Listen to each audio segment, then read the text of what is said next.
আসসালামু আলাইকুম রতন ভাই, কেমন আছেন? মাশাআল্লাহ, অনেক সুন্দর একটা কালেকশন নিয়ে আসছেন আজকেও বরাবরের মতো। তাহলে এখান থেকে শুরু করি নাকি ভাই? ঝান্ডি করো, মাশাআল্লাহ অনেক সুন্দর একটা রেড ফ্যাক্টর চলে আসছে। 15,000 টাকা অ্যাডাল্ট মেল।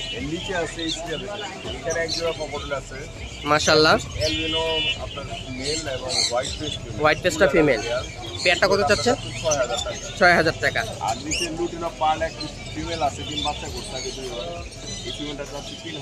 3,000 টাকা। মাশাআল্লাহ, অনেক সুন্দর একটা কোয়ালিটির লরি। ইয়েলো কলার 38,000 টাকা। মাশাআল্লাহ, 35,000 টাকা।